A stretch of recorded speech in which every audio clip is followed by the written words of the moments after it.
Hi, Darren Hall here from bet72.com again. First of all, thanks for all the many emails that we've had into our inbox, info@bet72.com. Certainly got a large number to get through, so I'm going to try and keep the videos short and sweet as I can, get through as many as we can, and particularly the ones that are prevalent with Cheltenham coming up as well. But today we've got a very quick question, and I mean I've been asked it many times before as well, but I will just go over it. Probably a lot of people already know the answer, but again, it's prevalent perhaps if you're just starting out on some of the some of the offers, or certainly using online bookmakers for one of the first times. And the question comes from Bet72 John, and he asks, what can I do if I make a mistake when I actually place my bet with the bookmaker, or just make a mistake in general? Okay, well, obviously the first thing is that you identified the mistake, so that's obviously good. I mean, we do get situations where people may not realise that they've made a mistake until after the event, whenever they go to collect, perhaps at the bookmaker or the betting exchange, and realise that for whatever reason the bet was never struck, or there was some sort of issue with it, or maybe it's been cancelled, or even it's a palpable error by the bookmaker. So again, wherever possible, do try and double check that what you've actually submitted, that you've got some form of receipt, or you can see it in your history. I mean, nowadays with computers and particularly with smartphones as well, very easy just to take a screenshot or a snapshot of what you've actually put on as well, if you're concerned about it, or if you're actually maybe placing a bet with larger stakes as well. It's just an extra record for yourself, but that's just down to your own personal housekeeping. But if you are in that situation where you realise a mistake's been made, then your first port of call should be the bookmaker. See if there's anything they can do. I mean, there are occasions where they will cancel the bet out for you if you can give a justifiable reason, or it is recognised as a genuine mistake. Some will, some won't. I mean, again, if you go through the terms and conditions on the bookmaker, then they will generally specify that it is the customer's responsibility to ensure that they are actually betting on the right things, and they're in control of what they're doing. So, which is obviously fair enough. But certainly, it's always worth asking the question. If we take Betfred, for example, here, then they've got in their sportsbook FAQs an option there. How do I cancel a bet? And again, it just says it's responsibility of the customer when they actually place the bet. But to contact customer services, see if there's anything they can do, and you can do that via email. Or now most of the sites, nearly all of the sites, will have a live help facility anyway, so you can literally jump on there and ask a question. You're going to get an answer fairly quickly. I mean, it depends how much time you've got on your side before the actual event begins or kicks off. So that's certainly worth considering. In the second instance, then what you can do, and particularly if you've made the mistake, say on the bookmaker, then you can use a betting exchange to your advantage, and you can actually cancel out that bet. It's not going to be, unless you're quite lucky, you're not going to recoup all of your money, but certainly you can cut the liability that you've got right the way down, and basically make it a scratch, or a very small loss if that was a particular thing that you didn't want to bet on. So again, we'd use a Bet72 calculator, this for example, just to know exactly what you've made. So if we go down onto here, we saw this in yesterday's videos, we're just in the simple mode here. So for argument's sake, we've put a £50 bet on. It doesn't matter what it is anyway, we're not interested in that. And the odds were 4-1, so that's a decimal of 5. And what we would do is we would go over to the market on the betting exchange, and we would see what the current odds were that were on offer. So for argument's sake, over there it's 5.2. So what we would do is we would then place a lay bet on the betting exchange, £48.54. That would cost us, or where liability would be £203.87. That's how much money we'd have to have in our betting exchange account in order to fulfil that lay bet, because obviously if it goes on to win, then we will be paying out from our betting exchange account when the bet's matched. And you can see here that the actual overall position is a £3.87 loss, regardless of what actually happens in the particular event. So you're bringing your liability right down from potentially losing £50, because again, once the bet is struck, then what goes on is out of our control, so to speak. And if you let it run, that's just straight punting. It's, again, your call, but you know, you've got the option there to actually reduce it right the way down to £3.87p.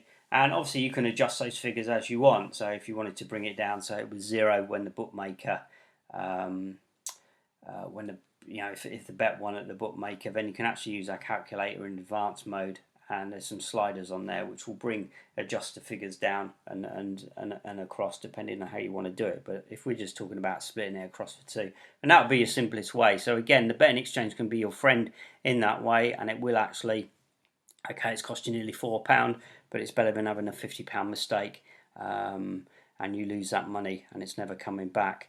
Likewise with the betting exchange itself, and we certainly had situations here where people have made mistakes on the betting exchanges, perhaps because they're using it for the first time, or they're just going in. Again, lots of things can happen that can cause you to have a distraction, or to actually make a bet on the wrong side of the market, or just type in the wrong figure or anything like that. Again, the first thing to say is don't panic.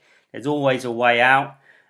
One way or the other, even if this was a horse race in play at some point, as long as there's some money in the market, you've got some money to play with in order to be able to at least adjust your position. I'm not going to say it's going to fix the problem, but you can certainly adjust the position. So don't panic. Take a step back. Just make sure you understand what mistake you've made, for how much, and where you actually are. And if we just do a very quick example here, so we're going to take the Chelsea PSG match in the Champions League tonight. I'm looking here and I'm thinking, right, I'm going to get some, quite fancy Chelsea tonight. I'm going to put something on. I'm distracted, and I've put in £10 and I've backed PSG there for £10. So that's gone in. I come back and I realise my mistake straight away, that I've obviously backed the wrong team. Now, naturally, I don't want to let that run. So I've got a number of options but that I can actually do.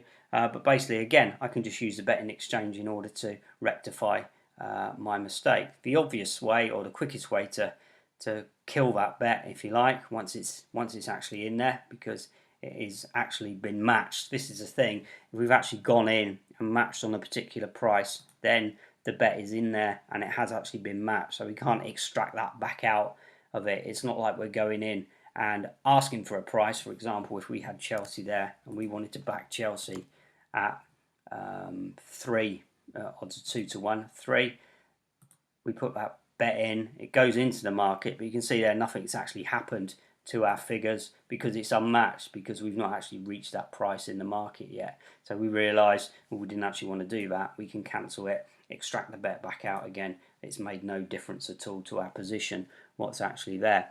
So anyway, we've got this £10 that we put on PSG. We don't want that, so we want to try and back our way out of it.